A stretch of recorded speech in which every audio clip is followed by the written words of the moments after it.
ಸರ್ಕಾರಿ ಆಸ್ತಿಗೆ ಇಲ್ವಾ ರಕ್ಷಣೆ?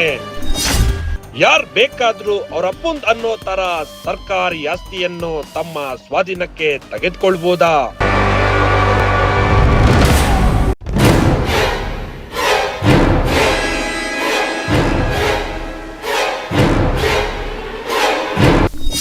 ಸರ್ಕಾರಿ ಗೋಮಾಳ ಸ್ವಾಹ.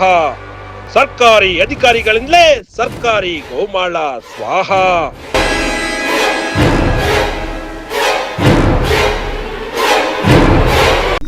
ಬರೀ 1.5 ಎಕರೆ ಗೋಮಾಳ ಜಾಗ ಸರ್ಕಾರಿ ಅಧಿಕಾರಿಯ ಕುಟುಂಬಸ್ಥರ ಹೆಸರಿನಲ್ಲಿ ಕಂಡು ಬರುತ್ತಿದೆ. ಸರ್ಕಾರಿ ಗೋಮಾಳ ಜಾಗ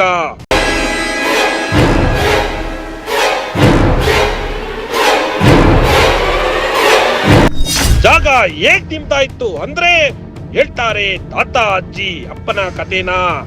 ತಮ್ಮ ವೈಫ್ ಅವರ ನೇಮಲ್ಲಿ ಸರ್ಕಾರಿ ಗೋಮಾಳ 1.5 ಎಕರೆ ಜಮೀನು ಮಂಜೂರಾಗಿದೆ. ಅವ್ರ ನೇಮ್ಗೆ ಆಗಿದೆ ಅಂತ ಹೇಳ್ಬಿಟ್ಟು ಒಂದು ಮಾಹಿತಿ ಇದೆ. ಇದು ಯಾವ ರೀತಿ ಅಂತ ಸ್ವಲ್ಪ ತಿಳಿಸ್ಕೊಡ್ಬೋದಾ ಸರ್? ಮೇಡಮ್, ನಾವು ಇದು ನಮ್ಮ ಅಪ್ಪ ಅವ್ರ ಕಾಲದಾಗಿನಿಂದ ಅದು ಉಳುಮೆ ಮಾಡ್ಕೊಂಡಿದ್ರು.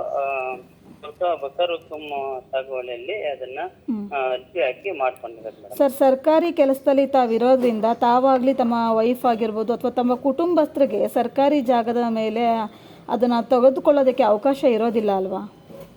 ಏನೋ ಮೇಡಮ್, ನಮ್ಗೆ ಗೊತ್ತಿಲ್ಲ ಮೇಡಮ್. ನಮ್ಗೇನೋ ನಾವು ಅವತ್ತಿನ ನಮ್ಮ ತಂದೆಯವರು ಉಳುಮೆ ಮಾಡ್ಕೊಂಡಿದ್ರು. ಅದನ್ನ ಅರ್ಜಿ ನಿಮ್ಮ ತಂದೆಯವರು ಉಳುಮೆ ಮಾಡ್ಕೊಂಡಿದ್ದಂತ ಪಕ್ಷದಲ್ಲಿ ನಿಮ್ಮ ತಂದೆಯವರ ಹೆಸರಿಗೆ ಬರುತ್ತೆ, ಆಗ ತಮ್ಮ ಮಗನಾಗಿರ್ತಕ್ಕಂಥ ತಮ್ಮ ಹೆಸರಿಗೆ ಬರುತ್ತೆ. ಇದು ತಮ್ಮ ಮಡದಿ ಹೆಸರಿಗೆ ಬಂದಿದೆಯಲ್ಲ ಮೇಡಮ್? ನಮ್ಮ ತಂದೆ ಇರೋದು. ಓಕೆ.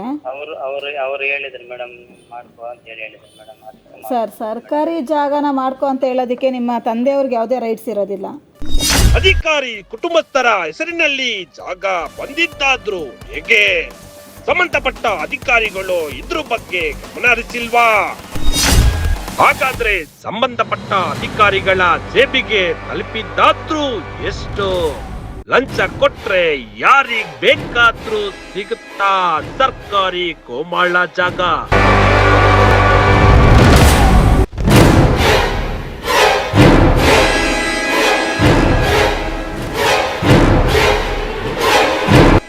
ಕಂಡು ಕಾಣದಂತೆ ಜಾಣ ಪ್ರದರ್ಶನ ತೋರ್ತಿದೆಯಾ ಅಧಿಕಾರಿಗಳ ವರ್ಗ?